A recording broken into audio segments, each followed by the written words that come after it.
ये सिर्फ एक डिप्लोमेटिक इवेंट नहीं है, लेकिन ये G20 समिट एक समग्र रूप से मैं भारत के सामर्थ्य को विश्व के सामने प्रस्तुत करने का अवसर है। इतना बड़ा देश, मदर ऑफ डेमोक्रेसी, इतनी विविधताएं, इतना सामर्थ्य, पूरे विश्व को भारत को जानने का एक बहुत बड़ा अवसर है और भारत को, पूरे विश्व को अपना सामर्थ्य जताने का भी बहुत बड़ा अवसर है। पिछले दिनों मेरी सभी दल के अध्यक्षों से बहुत ही सानुकूल वातावरण में चर्चा हुई है। सदन में भी इसका प्रतिबिंब जरूर नजर आएगा। सदन से भी वही स्वर उठेगा जो भारत के सामर्थ्य को दुनिया में प्रस्तुत करने के लिए काम आएगा।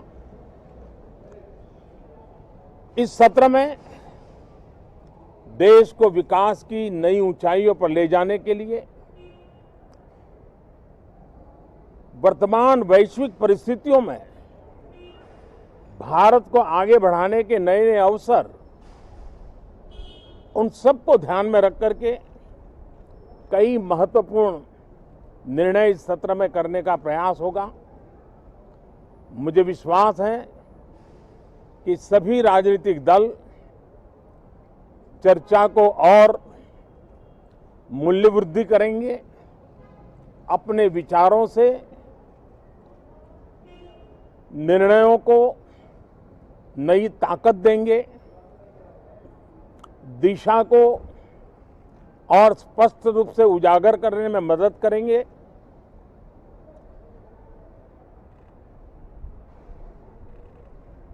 पार्लियामेंट के इस टर्म का कार्यकाल का जो समय अभी बचा है,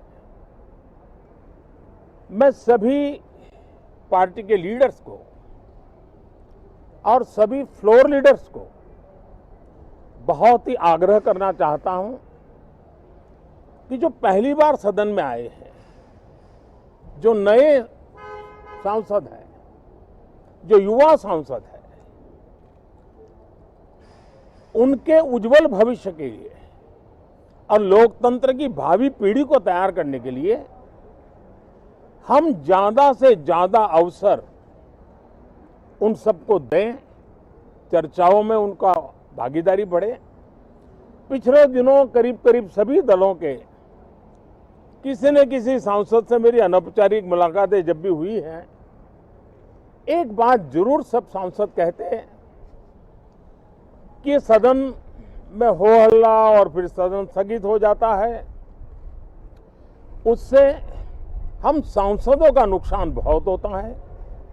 युवा सांसदों का कहना है कि सत्र न चलने के कारण, चर्चा न होने के कारण हम जो यहाँ सीखना चाहते हैं, हम जो समझना चाहते हैं, क्योंकि ये लोकतंत्र की बहुत बड़ी विश्वविद्यालय है, हम उससे अछूत रह जाते हैं, हमें वो सौभाग्य नहीं मिल रहा है और इसलिए सदन का चलना बहुत जरूरी है। ये सभी दल के युवा सांसदों का खास तौर पर स्वर निकलता है।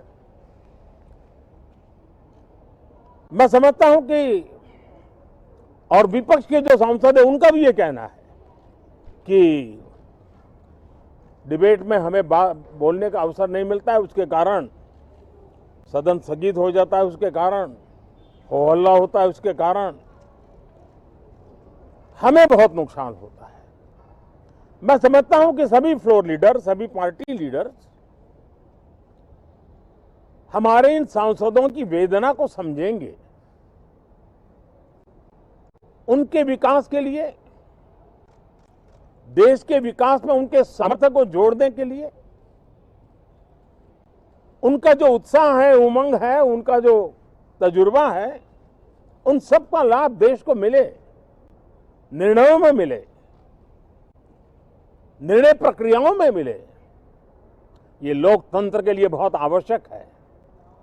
मैं बहुत ही आग्रह के साथ सभी दलों से, सभी सांसदों से इस सत्र को और अधिक प्रोडक्टिव बनाने की दिशा में सामूहिक प्रयास हो। इस सत्र में एक और भी सौभाग्य है कि आज पहली बार हमारे उपराष्ट्रपति जी राज्यसभा के सभापति के रूप में अपना कार्यकाल प्रारंभ करेंगे। उनका एक पहला सत्र होगा और पहला दिन होगा।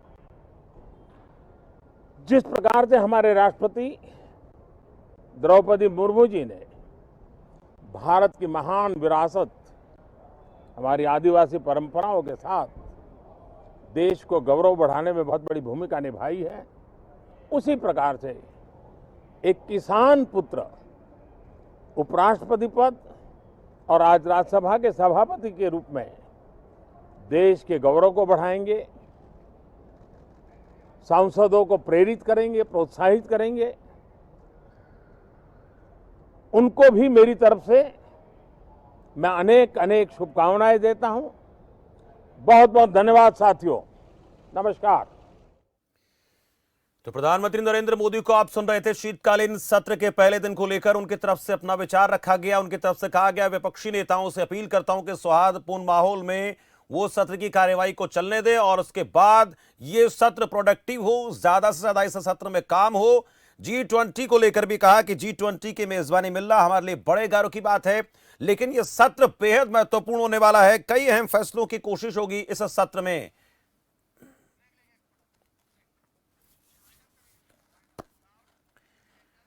चलिए, फिलहाल वक्त हो चला है छोटे से ब्रेक का। ब्रेक के बाद लौटेंगे तो एमसीडी चुनाव को लेकर पूरा अपडेट आप तक लगातार पहुंचाते रहेंगे।